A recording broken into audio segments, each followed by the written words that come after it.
Hi guys, so today we're doing something a little bit different. We are going to work on a little bit of hamstring mobility and then some leg stability, balance work and some deceleration. So a different kind of strength work. It's working on strengthening your leg ligaments and tendons and the stability and strength of any leg to avoid injury. So we go back to the gym and start working on things like box jumps, or especially side to side box jumps, jump up and down. But even jump up and down off the bars, things like that we might not have been doing during lockdown. We want to try and build out stability in legs. So when we're landing solid and not caving in, our knees not wobbling all over. So the more stability and strength we can build now, the less likely we are to get injured back in the gym. And it also means for those of you who are out running or trying to take part in stuff at home, you're still just giving yourself that bit more security in avoiding injury. Alright? So hamstrings, what we're going to work on is lifting one leg up, locking it out straight, and from here, all we're going to do is start by lifting, hinging forward as far as we can, bending through your leg. If you can, put your hand on whatever you're using, and we're going to drive back as far as we can and bring the chest forward. Alright? If you can't get your hands down, just hold on to your leg, drive it back. Each time that leg drives back, bring your chest forward a little bit more. So 12 to 15 reps, driving it back, chest forward, lunging into it. Trying to get it moving as much as possible, nice and warm. Oh, it's tight.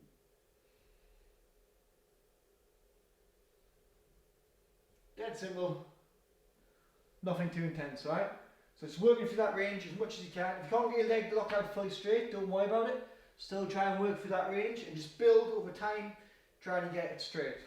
Right? It will come, it just takes consistency and a bit of work. Right, so post-it notes on the floor is for your balance work. We've done the clock faces in the past, so starting at 12, coming back, working your way around, squatting through, right back round. What we're going to work on today is trying to hip hinge and tap. So you can pop these colours in your phone in a random generator on a timer and it'll just play by itself. Alright, or you can just make it up yourself. So you can come down, tap the middle, back, across, back, stability, twist, back, right? So just having to play with where you go to each time, mixing it up, trying to keep your foot and your knees centered, or trying to avoid, each time we're trying to get that hip hinge as we come down, then twist and back up. We're trying to avoid just simply just flopping or bending the knee with the knee wobbling all over, that instability. So we don't want that twist coming down, right? We're trying to keep ourselves nice and centered, nice and smooth, hip hinge, tap, stability, and again, hip hinge, tap, right? So that's a nice smooth movement through the hips every time. Where I keep my back in the same shape. Every time I move, no matter which way I go, those hips are going first, alright? And that's where it's going to come from, that's what's going to generate that stability. If you want, you can do a full circle as well. It's going to be difficult to get all the way around. You can change the heights of things, have them different heights, so you work on different depths, tapping to. It's a really easy way to start for warm up, or if you're bored on a meeting call at home, it's a great thing to do whilst you're standing talking to someone. Just working on that range of motion and tapping. Okay?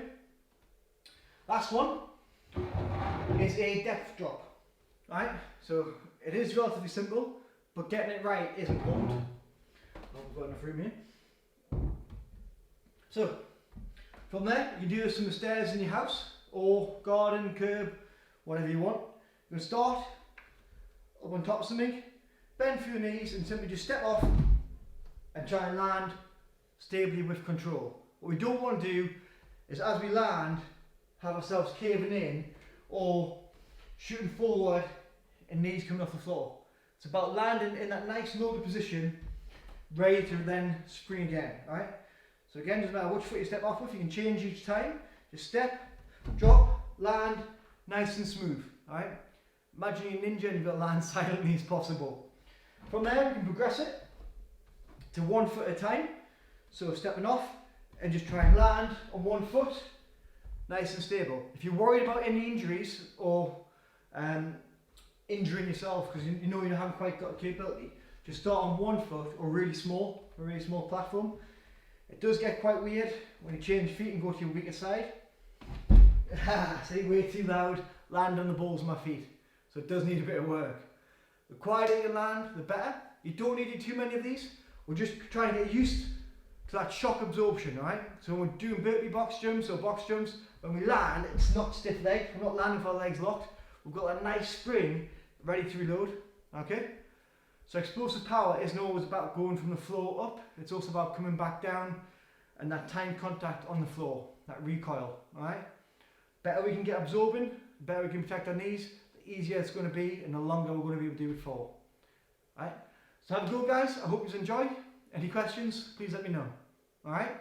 Take care.